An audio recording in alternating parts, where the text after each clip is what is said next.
जय श्री कृष्णा। मित्रों, राधे राधे। आज की वीडियो में भगवान श्री सत्यनारायण व्रत कथा का श्रवण करने जा रहे हैं। यह पूर्णमासी के दिन की जाती है। सत्यनारायण भगवान की कथा इस कलयुग में सबसे ज़्यादा प्रचलित है। विवाह उपरांत भी प्रत्येक घर में सत्यनारायण भगवान की कथा की जाती है। सत्यनारायण भगवान की कथा व्रत करने से पुण्य फलों की प्राप्ति होती है। यह व्रत कथा स्कंद पुराण के रेवाखंड से ली गई है। इसमें लगभग 170 श्लोक संस्कृत भाषा में उपलब्ध हैं, जो 5 छोटे छोटे अध्यायों में बटे हुए हैं। इस कथा में 2 प्रमुख बिंदु हैं। एक अपने किए हुए संकल्प को भूल जाना और दूसरा भगवान की पूजा करने के बाद प्रसाद का अपमान करना। इस व्रत कथा में अलग अलग अध्यायों में छोटी छोटी कहानियों के माध्यम से सत्य का पालन न करने पर किस प्रकार की परेशानियों का सामना करना पड़ता है, उसके बारे में संपूर्ण जानकारी दी गई है। मित्रों, सत्यनारायण भगवान की कथा हमें अवश्य करनी चाहिए और इस दिन भगवान श्री हरि विष्णु महाराज की पूजा की जाती है। चलिए कथा आरंभ करते हैं।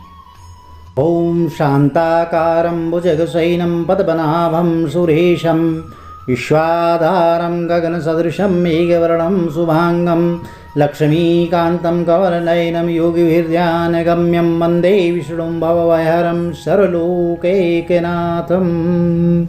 बोले श्री सत्यनारायण भगवान की जय। अथ प्रथम अध्याय। श्री व्यास जी ने कहा, एक समय नैमिषारण्य तीर्थ में शौनक आदि सभी ऋषियों और मुनियों ने पुराण शास्त्र के वेत्ता श्री सूत जी महाराज से पूछा। ऋषियों ने कहा, महामुने, किस व्रत अथवा तपस्या से मनोवांछित फल की प्राप्ति होती है, उसे हम सब सुनना चाहते हैं, आप कहें। श्री सूत जी बोले, इसी प्रकार देव ऋषि नारद जी के द्वारा भी पूछे जाने पर भगवान कमलापति ने उनसे जैसा कहा था उसे आपको कह रहा हूँ, आप लोग ध्यानपूर्वक सुने। एक समय योगी नारद जी लोगों के कल्याण की कामना से विविध लोकों में भ्रमण करते हुए मृत्यु लोकों में आए और यहाँ उन्होंने अपने कर्म फल के अनुसार नाना योनियों में उत्पन्न सभी प्राणियों को अनेक प्रकार के क्लेश दुख भोगते हुए देखा और किस उपाय के से इनके दुखों का सुनिश्चित रूप से नाश हो सकता है, ऐसा मन में विचार करके वे विष्णु लोक हो गए। वहाँ क्या हुआ, 4 भुजाओं वाले शंख चक्र गदा पद्म और वनमाला से विभूषित शुक्ल वर्ण भगवान नारायण का दर्शन कर उन देवादिदेव की वह स्तुति करने लगे। नारद जी बोले, हे वाणी और मन से परे स्वरूप वाले, अनंत शक्ति संपन्न, आदि मध्य और अंत से रहित, निर्गुण और सकल कल्याणमय गुणगणों से संपन्न और सृष्टि पंच के कारणभूत और भक्तों की पीड़ा करने वाले परमात्मा, आपको मेरा सादर प्रणाम है। स्तुति सुनने के बाद भगवान श्री विष्णु ने नारद जी से कहा, अब क्या कहा, हे भगवान, हे महाभाग, आप किस प्रयोजन से यहाँ आए हैं, आपके मन में क्या है, कहिए, वह सब कुछ मैं आपको बताऊंगा। नारद जी बोले, भगवान, मृत्युलोक में अपने पाप कर्मों के द्वारा विभिन्न योनियों में उत्पन्न सभी लोग बहुत प्रकार के क्लेशों से दुखी हो रहे हैं। हे नाथ, किस लघु उपाय से उनके कष्टों का निवारण हो सकेगा? यदि आपकी मेरे ऊपर कृपा हो तो वह सब मैं सुनना चाहता हूँ, उसे बताएं। श्री भगवान ने कहा, हे वत्स, संसार के ऊपर अनुग्रह करने की इच्छा से आपने बहुत अच्छी बात कही है, पूछी है। जिस व्रत के करने से प्राणी मोह से मुक्त हो जाता है उसे आपको बताता हूँ, सुने। हे वत्स, स्वर्ग और मृत्युलोक में दुर्लभ भगवान सत्यनारायण का एक महान पुण्यप्रद व्रत है। आपके स्नेह के कारण इस समय मैं उसे कह रहा हूँ। अच्छी प्रकार विधि विधान से भगवान सत्यनारायण का व्रत करके मनुष्य शीघ्र ही सुख प्राप्त कर परलोक में मोक्ष की प्राप्ति कर सकता है। भगवान की ऐसी वाणी सुन करके नारद मुनि ने कहा, नारद जी बोले, हे प्रभु, इस व्रत को करने का फल क्या है, इसका विधान क्या है, इस व्रत को किस किस ने किया और कब इसे करना चाहिए, यह सब आप विस्तार पूर्वक मुझे बताइए। श्री भगवान बोले, यह सत्यनारायण व्रत दुख शोक आदि का शमन करने वाला, धन धान्य की वृद्धि करने वाला है, सौभाग्य और संतान देने वाला है, सर्वत्र विजय प्रदान करने वाला है। जिस किसी भी दिन भक्ति और श्रद्धा से समन्वित होकर के मनुष्य ब्राह्मणों और बंधु बांधवों के साथ धर्म में तत्पर होकर के सायंकाल भगवान सत्यनारायण भगवान की पूजा करता है और नैवेद्य के रूप में उत्तम कोटि के भोजनी पदार्थ को सवाया मात्र में भक्ति पूर्वक अर्पित करता है। केले का फल, घी, दूध, गेहूं का चूर्ण अथवा गेहूं के चूर्ण के अभाव में साठी का चावल का चूर्ण, शक्कर या गुड़, यह सब भक्ष्य सामग्री सवाया मात्रा में एकत्र करके निवेदित करनी चाहिए। बंधु बांधवों के साथ श्री सत्यनारायण भगवान की कथा सुनकर के ब्राह्मण को यथाशक्ति दक्षिणा भी देनी चाहिए। तदंतर बंधु बांधवों के साथ ब्राह्मणों को भोजन जरूर कराना चाहिए। भक्ति पूर्वक प्रसाद ग्रहण करके नृत्य गीत आदि का आयोजन करना चाहिए। तदंतर भगवान सत्यनारायण का स्मरण करते हुए अपने अपने घर जाना चाहिए। ऐसा करने से मनुष्यों की अभिलाषा अवश्य ही पूर्ण होती है। विशेष रूप से कलयुग में पृथ्वी लोक में यह सबसे छोटा सा उपाय है। बोले सत्यनारायण भगवान की जय। अब दूसरे अध्याय की कथा सुनिए। श्री सूत जी बोले, हे द्विजो, अब मैं पुनः पूर्व काल में जिसने इस सत्यनारायण भगवान का व्रत किया था उसे भली भांति विस्तार पूर्वक कहूँगा। रमणी काशी नामक नगर में कोई अत्यंत निर्धन ब्राह्मण रहता था। भूख और प्यास से व्याकुल होकर वह प्रतिदिन पृथ्वी पर भटकता रहता था। ब्राह्मण प्रिय भगवान ने उस दुखी ब्राह्मण को देख करके वृद्ध ब्राह्मण का रूप धारण कर उस द्विज से आदर पर पूछा, हे विप्र, प्रतिदिन अत्यंत दुखी होकर के तुम किस लिए पृथ्वी पर भ्रमण करते रहते हो? हे द्विज श्रेष्ठ, यह सब बतलाओ, मैं सुनना चाहता हूँ। ब्राह्मण बोले, प्रभु, मैं अत्यंत दरिद्र ब्राह्मण हूँ और भिक्षा के लिए पृथ्वी पर घूमा करता हूँ। यदि मेरी इस दरिद्रता को दूर करने का आप कुछ उपाय जानते हों तो कृपया मुझे बताएं। वृद्ध ब्राह्मण ने कहा, हे ब्राह्मण देव, सत्यनारायण भगवान विष्णु अभीष्ट फल को देने वाले हैं। हे विप्र, तुम उनका उत्तम व्रत एवं पूजन करो, जिसे करने से मनुष्य सभी दुखों से मुक्त हो जाता है। और व्रत के विधान को भी ब्राह्मण से यत्नपूर्वक कहकर वृद्ध ब्राह्मण रूपधारी भगवान सत्यनारायण वहीं पर अंतर्ध्यान हो गई। वृद्ध ब्राह्मण ने जैसा कहा है उस व्रत को अच्छी प्रकार से वैसे ही करूँगा। यह सोचते हुए उस ब्राह्मण को रात में नींद नहीं आई। तदनंतर प्रातःकाल उठ करके सत्यनारायण भगवान का व्रत करूँगा ऐसा संकल्प करके वह ब्राह्मण भिक्षा के लिए चल पड़ा। उस दिन ब्राह्मण को भिक्षा में बहुत सारा धन प्राप्त हुआ। उसी धन से उसने बंधु बांधवों के साथ भगवान सत्यनारायण का व्रत किया। इस व्रत के प्रभाव से वह श्रेष्ठ ब्राह्मण सभी दुखों से मुक्त होकर समस्त संपत्तियों से संपन्न हो गया। उस दिन से लेकर प्रत्येक महीने उसने यह व्रत किया। इस प्रकार भगवान सत्यनारायण के व्रत को करके वह श्रेष्ठ ब्राह्मण सभी पापों से मुक्त हो गया और उसने दुर्लभ मोक्ष पद को प्राप्त किया।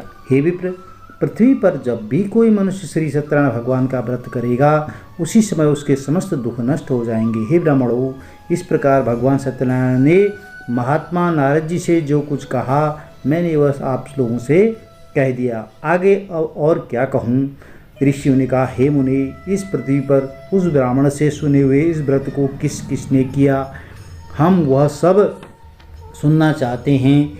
उस व्रत पर हमारी बहुत ही श्रद्धा हो रही है। श्री सूत जी बोले, मुनियों, पृथ्वी पर जिसने यह व्रत किया उसे आप लोग सुने। एक बार वह द्विज श्रेष्ठ अपनी धन संपत्ति के अनुसार बंधु बांधवों और पारिवारिक जनों के साथ व्रत करने के लिए उद्यत हुआ। इसी बीच एक लकड़हारा वहाँ आया और लकड़ी बाहर रख करके उस ब्राह्मण के घर गया। प्यास से व्याकुल वह उस ब्राह्मण को व्रत करता हुआ देख प्रणाम करके उससे बोला, प्रभु, आप यह क्या कर रहे हैं? इसके करने से किस प्रकार फल की प्राप्ति होती है? विस्तार पूर्वक मुझसे कहिए। विप्र ने कहा, यह सत्यनारायण भगवान का व्रत है जो सभी मनोरथों को प्रदान करने वाला होता है। उसी के प्रभाव से मुझे यह सब महान धन धान्य आदि प्राप्त हुआ है। जल पीकर प्रसाद ग्रहण करके वह नगर चला गया। सत्यनारायण देव के लिए मन से ऐसा सोचने लगा कि आज लकड़ी बेचने से जो धन प्राप्त होगा उसी धन से भगवान सत्यनारायण का श्रेष्ठ व्रत करूँगा। इस प्रकार मन से चिंतन करता हुआ लकड़ी को मस्तक पर रखकर उस सुंदर नगर में गया जहाँ धन संपन्न लोग रहते थे। उस दिन उसने लकड़ी का दोगुना मूल्य प्राप्त किया। उसके पश्चात प्रसन्न हृदय होकर के वह पके हुए केले का फल, शर्करा, घी, दूध और गेहूं का चूर्ण सवाया मात्रा में लेकर के अपने घर गया। तत्पश्चात उसने अपने बंधु बांधवों को बुला करके विधि पूर्वक भगवान श्री सत्यनारायण का व्रत किया। उस व्रत के प्रभाव से वह धन पुत्र से संपन्न हो गया और इस लोक में अनेक सुखों को भोगकर अंत में वह सत्यपुर वैकुंठ लोक को चला गया। बोले श्री सत्यनारायण भगवान की जय। अगला अध्याय सुनिए। श्री सूत जी बोले, श्रेष्ठ मुनियों, अब मैं पुनः आगे की कथा कहूँगा। आप लोग सुने, प्राचीन काल में उल्कामुख नाम का एक राजा था। वह जितेंद्रिय, सत्यवादी और अत्यंत बुद्धिमान राजा था। वह विद्वान राजा प्रतिदिन देवालय जाता और ब्राह्मणों को धन दे करके संतुष्ट करता था। कमल के समान मुख वाली उसकी धर्मपत्नी शील, विनय और सौंदर्य आदि गुणों से संपन्न पतिपरायणा थी। राजा एक दिन अपनी धर्मपत्नी के साथ भद्रशिला नदी के तट पर श्री सत्यनारायण भगवान का व्रत कर रहा था। उसी समय के व्यापार के लिए अनेक प्रकार की पुष्कल धनराशि संपन्न एक साधु वणिक वहाँ आया। भद्रशिला नदी के तट पर नाव को स्थापित कर वह राजा के समीप गया और राजा को उस व्रत में दीक्षित देखकर विनयपूर्वक पूछने लगा। साधु ने कहा, राजन, आप भक्ति युक्त चित्त से यह क्या कर रहे हैं? कृपया वह सब बतलाइए, इस समय मैं सुनना चाहता हूँ। राजा बोले, हे साधु, पुत्र आदि की प्राप्ति की कामना से अपने बंधु बांधवों के साथ में अतुल तेज संपन्न भगवान विष्णु का व्रत एवं पूजन कर रहा हूँ।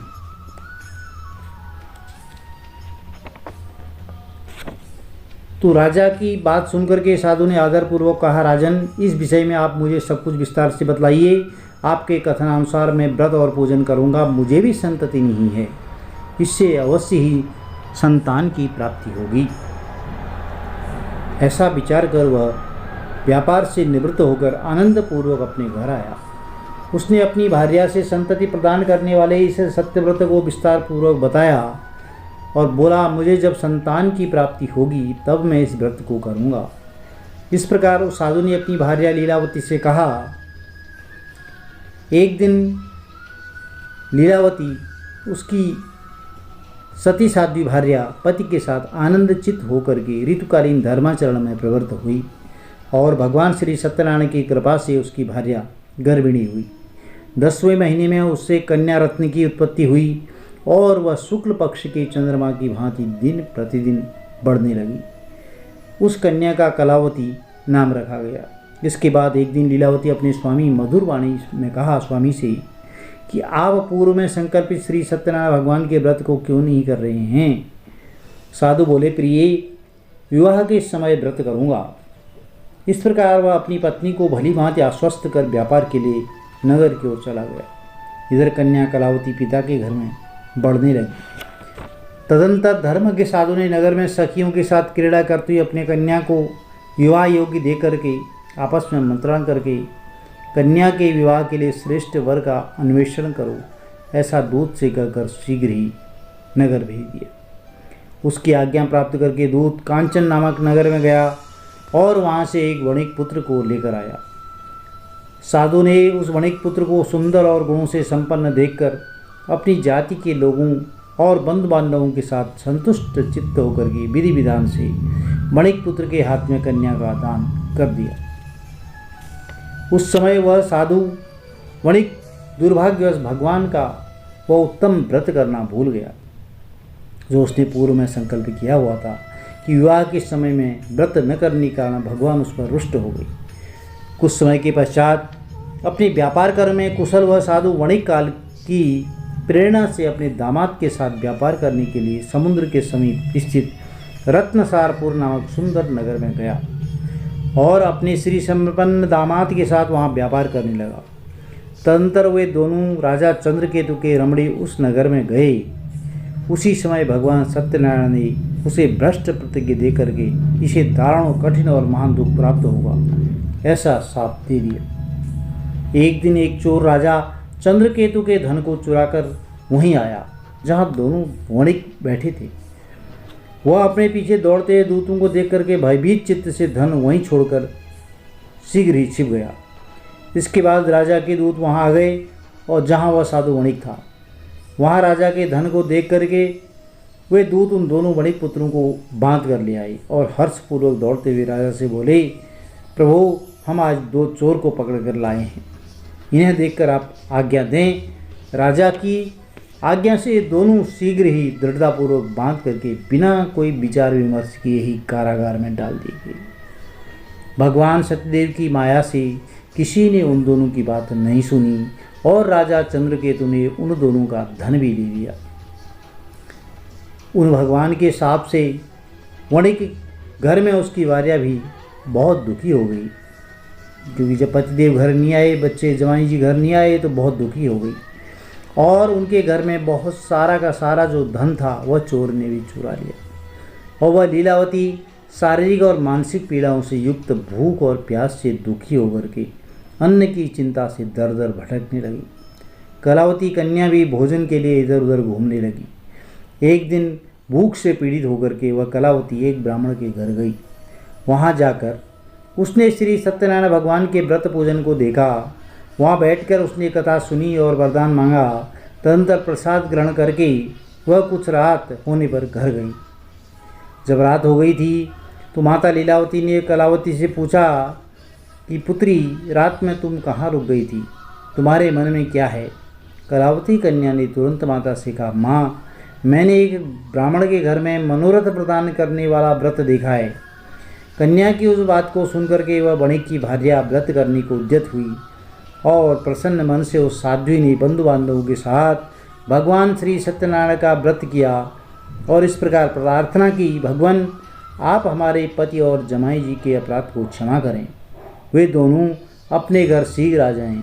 इस व्रत से भगवान सत्यनारायण पुनः संतुष्ट हो गई और उन्होंने नृपश्रेष्ठ चंद्रकेतु को स्वप्न दिखाया और सपने में कहा कि नृपश्रेष्ठ, प्रातःकाल दोनों वणिकों को छोड़ दो और वह सारा धन भी दे दो जो तुमने उनसे ले लिया है, अन्यथा राज्य, धन और पुत्र सहित तुम्हारा सर्वनाश कर दूंगा। तो राजा ने स्वप्न में ऐसा कहकर भगवान सत्यनारायण अंतर्ध्यान हो गई। इसके अनंतर प्रातःकाल राजा ने अपने सभासदों के साथ सभा के मध्य बैठ करके अपना स्वप्न लोगों को बताया और कहा, दोनों बंदी बड़े पुत्रों को शीघ्र ही मुक्त कर दो। राजा की ऐसी बात सुनकर वही राजपुरुष दोनों महाजनों को बंधन मुक्त करके राजा के सामने लाकर विनयपूर्वक बोले, महाराज, बेड़ी बंधन से मुक्त करके दोनों वणिक पुत्र लाए गए हैं। इसके बाद दोनों महाजन नृपश्रेष्ठ चंद्रकेतु को प्रणाम करके अपने पूर्व वृत्तांत का स्मरण करते हुए भय विवल हो गए और कुछ न बोल सके। तो राजा ने बड़े पुत्रों को देख करके आदरपूर्वक कहा कि आप लोगों को प्रारब्धवश यह महान दुख प्राप्त हुआ है, इस समय अब कोई भय नहीं है। ऐसा कहकर उनकी बेड़ी खुलवाकर क्षौर कर्म आदि कराया। राजा ने वस्त्र अलंकार देकर के उन दोनों वणिक पुत्रों को संतुष्ट किया और सामने बुलाकर वाणी द्वारा अत्यधिक आनंदित किया। पहले जो धन लिया था उसे भी दुगुना करके दिया।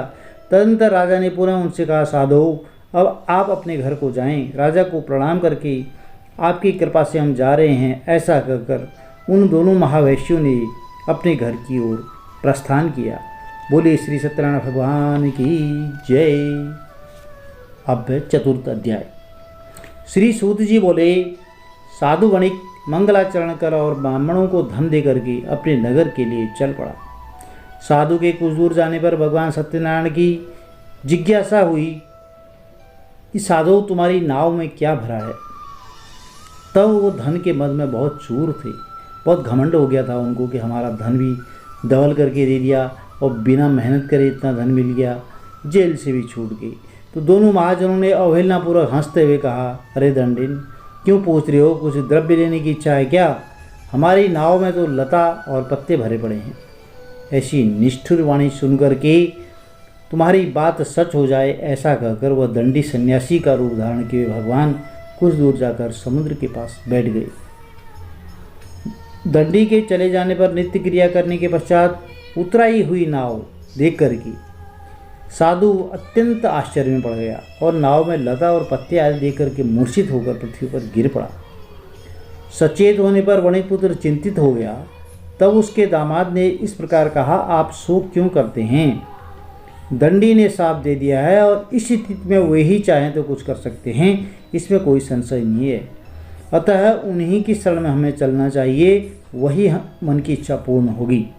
तो दामाद की बात सुन करके वह साधु वणिक उनके साथ उनके पास गया और वहाँ दंडी को देख करके उसने भक्तिपूर्वक उन्हें प्रणाम किया और आदरपूर्वक कहने लगा, आपके सम्मुख मैंने जो कुछ कहा है वह असत्य भाषण रूप अपराध स्वरूप किया है। आप मेरे उस अपराध को क्षमा करें। ऐसा कहकर बारंबार प्रणाम करके वह महान शोक से आकुल हो गया। दंडी ने उसे रोता हुआ देख करके कहा, हे मूर्ख, रो मत, मेरी बात सुनो। मेरी पूजा से उदासीन होने के कारण मेरी आज्ञा से ही तुमने बारंबार दुख प्राप्त किया है। भगवान की ऐसी वाणी सुनकर के वह उनकी स्तुति करने लगा। साधु ने कहा, हे प्रभु, यह आश्चर्य की बात है कि आपकी माया से मोहित होने के कारण ब्रह्मा आदि देवता भी आपके गुणों और स्वरूप को यथावत रूप से नहीं जान पाती। फिर मैं मूर्ख आपकी माया से मोहित होने के कारण कैसे जान सकता हूँ? आप प्रसन्न हो, मैं अपनी धन संपत्ति के अनुसार आपकी पूजा करूँगा। मैं आपकी शरण में आया हूँ। मेरा जो नौका में स्थान पुराना धन था उसकी और मेरी रक्षा करें। उस बणे की भक्ति युक्ति वाणी सुनकर के भगवान जनार्दन जो है संतुष्ट हो गए। तो भगवान हरि उसे अभिष्ट वर प्रदान करके वहाँ से अंतर ध्यान हो गई।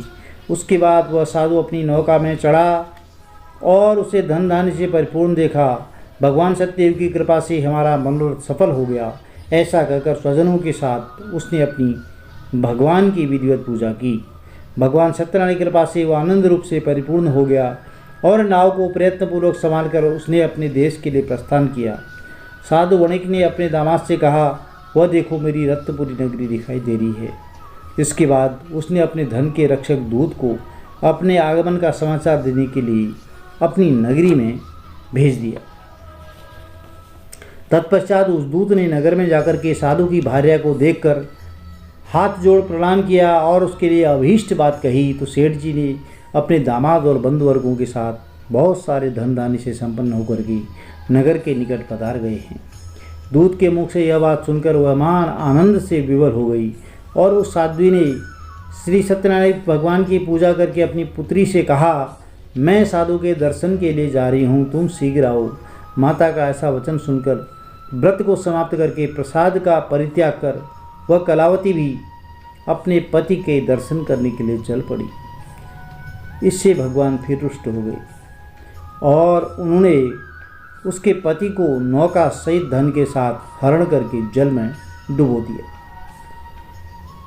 इसके बाद कलावती कन्या अपने पति को न देख करके महान शोक से रुदन करती हुई पृथ्वी पर गिर पड़ी। नाव का दर्शन और कन्या को अत्यंत दुखी देख भयभीत मन से साधु वणिक ने सोचा, यह क्या आश्चर्य हो गया है। नाव का संचालन करने वाले भी सभी चिंतित हो गए। तदनंतर वह लीलावती भी कन्या को देख करके विह्वल हो गई और अत्यंत दुख से विलाप करती हुई अपने पति से इस प्रकार बोली, अभी अभी नौका के साथ वह दामाद कैसे आरक्षित हो गए।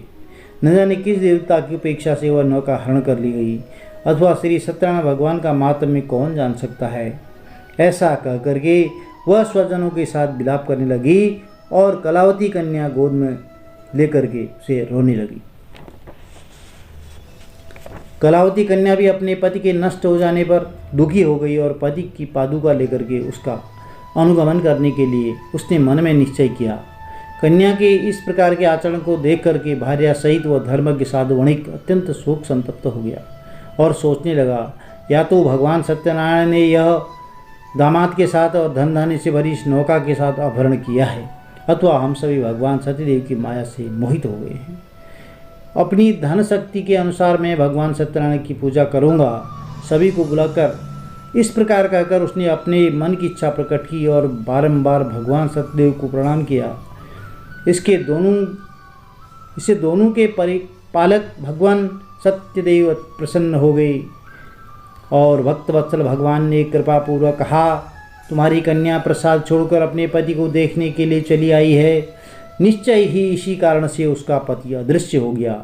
यदि वह घर जाकर के प्रसाद ग्रहण करके पुनः आए तो हे साधु, तुम्हारी पुत्री पति को प्राप्त करेगी, इसमें कोई संशय नहीं। ऐसी भविष्यवाणी हुई। कन्या कलावती भी आकाशमंडल से ऐसी भविष्यवाणी सुनकर के शीघ्र ही घर गई और उसने प्रसाद ग्रहण किया। पुनः आकर स्वजनों और अपने पति को देखा। तब कलावती कन्या ने अपने पिता से कहा, अब तो घर चलें, विलंब क्यों कर रहे हैं। कन्या की ये बात सुनकर बड़े पुत्र संतुष्ट हो गया और विधि विधान से भगवान सत्यनारायण का पूजन करके धन तथा बंधु बांधवों के साथ अपने घर गया। तदनंतर पूर्णिमा और संक्रांति पर्वों पर भगवान सत्यनारायण का पूजन करते हुए इस लोक में सुख भोग कर अंत में वह सत्यपुर वैकुंठ लोक को चला गया। बोले श्री सत्यनारायण भगवान की जय। अब 5वें अध्याय की कथा श्रवण करें। श्री सूत जी बोले, श्रेष्ठ मुनियों, अब इसके बाद मैं दूसरी कथा कहूँगा, आप लोग सुने। अपनी प्रजा का पालन करने में तत्पर तुंगध्वज नामक एक राजा था। उसने सत्यदेव का प्रसाद त्याग करके बहुत ही दुख प्राप्त किया। एक बार वह वन में जाकर वहाँ बहुत से पशुओं को मार करके बड़ वृक्ष के नीचे आया। वहाँ उसने देखा कि गोपगण बंधु बांधवों के साथ संतुष्ट होकर के भक्तिपूर्वक भगवान सत्यदेव की पूजा कर रहे हैं। राजा यह देखकर भी अहंकारवश ना तो वहाँ गया और ना ही उसने वहाँ सत्यनारायण भगवान को प्रणाम किया। इसके बाद सभी गोपगण भगवान का प्रसाद राजा के समीप रखकर वहाँ से लौट गए और इच्छानुसार उन सभी ने भगवान का प्रसाद ग्रहण किया।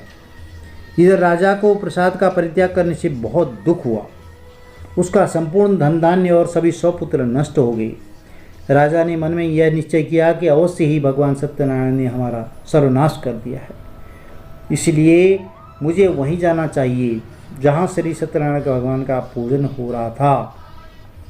ऐसा मन में निश्चय करके वह राजा गोपगण के समीप गया और उसने गोपगणों के साथ भक्ति श्रद्धा से पूर्व युक्त होकर के विधिपूर्वक भगवान सत्यदेव की पूजा की।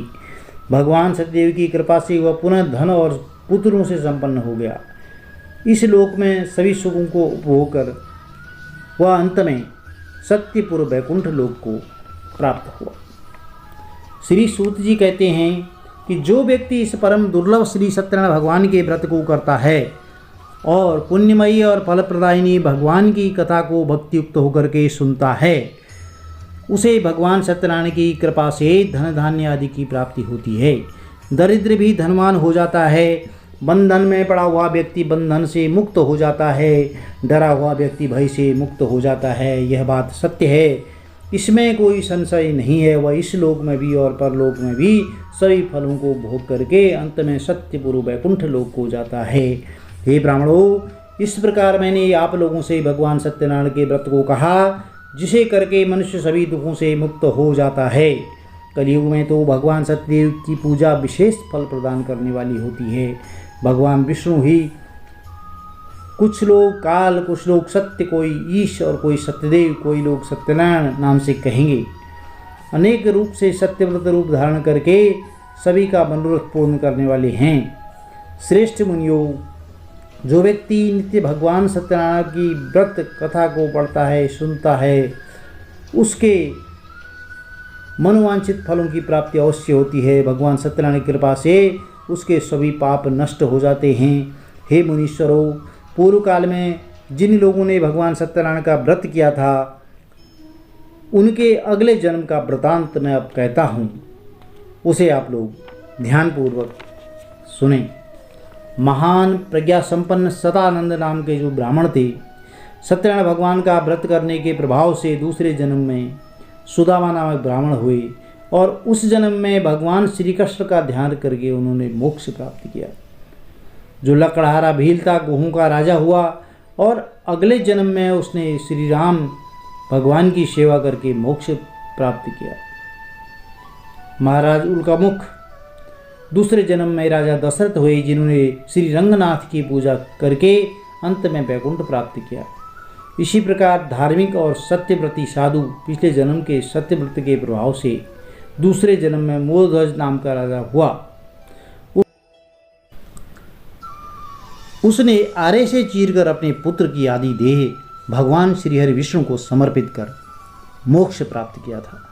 महाराज तुंगध्वज जन्मांतर में स्वयंभू मनु हुए और भगवत संबंधी संपूर्ण कार्यों का अनुष्ठान करके वैकुंठ लोक को प्राप्त हुए।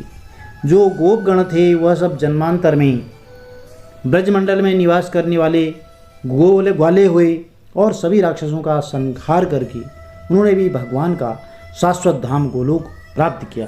बोले सत्यनारायण भगवान की जय। मित्रों, यह श्री सत्यनारायण व्रत कथा के 5 अध्याय थे। यदि आपको वीडियो में दी गई जानकारी अच्छी लगे तो चैनल को लाइक कीजिए, सब्सक्राइब कीजिए, शेयर कीजिए, ज़्यादा से ज़्यादा अपने बंधु बांधवों के साथ इसको शेयर करें और साथ में बेल आइकन अवश्य प्रेस कर रहे हैं, जिससे आने वाली नई कथा की वीडियोज़ आपको समय पर मिलती रहे। श्री सत्यनारायण भगवान आप सबकी मनोकामनाएं पूर्ण करें। माता लक्ष्मी आपके घर धन धान्य का भंडार भरें। कमेंट में जय माता दी अवश्य लिखें। जय माता दी। राधे राधे।